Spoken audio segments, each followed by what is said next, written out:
হাজার বছরের মহাকাব্য নোলানের নতুন বাজি দ্য ওডিসি আসছে বাংলাদেশেও। ক্রিস্টোফার নোলানের নতুন সিনেমা মানেই বিশ্বজুড়ে তুমুল আগ্রহ। অপেনহাইমারের সাফল্যের পর এবার তিনি ফিরেছেন আরও বড় পরিসরে এক মহাকাব্যিক গল্প নিয়ে। গ্রিক কবি হোমারের মহাকাব্য অবলম্বনে নির্মিত দ্য ওডিসি 17 জুলাই বিশ্বব্যাপী মুক্তি পাচ্ছে। একই দিনে বাংলাদেশের স্টার সিনেপ্লেক্সেও মুক্তি পাবে এই সিনেমাটি।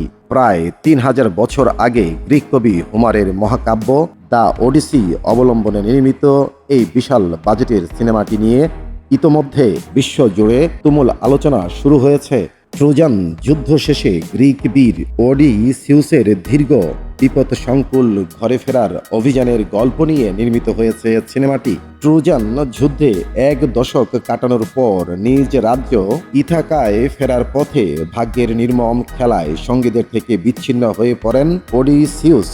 ভয়ঙ্কর সমুদ্র যাত্রা, অচেনা দ্বীপ, রহস্যময় প্রাণী, দেবদেবীর রোষ, অসংখ্য বাধা পেরিয়ে প্রায় 20 বছর পর ঘরে ফেরার সংগ্রামী এই মহাকাব্যের মূল উপজীব্য। সিনেমায় ওডিসিউস চরিত্রে অভিনয় করেছেন Matt Damon.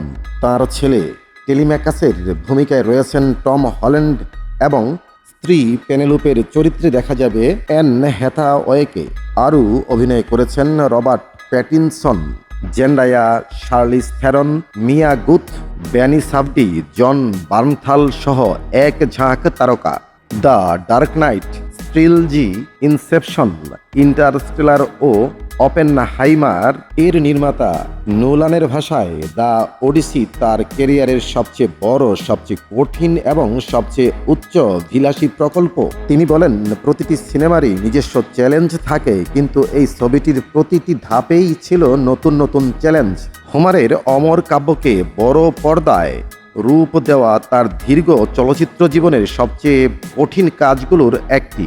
Morocco, Greece, Italy, Iceland সহ একাধিক দেশে হয়েছে সিনেমাটির শুটিং। যুদ্ধের বিশাল দৃশ্য, বিশালাকার সেট এবং অ্যাকশন সিকোয়েন্স নির্মাণে মাসের পর মাস পরিকল্পনা ও প্রস্তুতি নিয়েছেন নির্মাতারা। টেলিম্যাকাস চরিত্রে অভিনয় করা টম হল্যান্ড শুটিংয়ের প্রথম দিনের অভিজ্ঞতা স্মরণ করে বলেন, মরক্কোর সেটে পৌঁছে তার মনে হয়েছিল তিনি যেন কয়েক হাজার বছর আগের পৃথিবীতে চলে গেছেন। একটি বালিয়াড়ি পেরিয়ে সামনে দেখেন হাজারো শিল্পী, সৈন্যদের সারি, সমুদ্র তীরে শত শত নৌকা এবং বিশাল যুদ্ধের প্রস্তুতি। তাঁর ভাষায় মনে হচ্ছিল আমি কোনো সিনেমার সেটে নয়, ইতিহাসের একটি অধ্যায়ে এসে দাঁড়িয়েছি।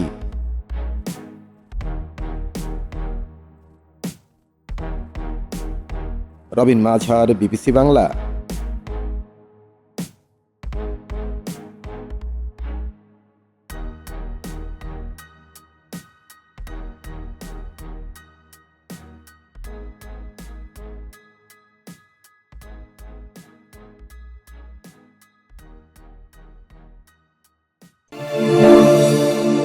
বিবিসি বাংলা, সংবাদের আস্থা।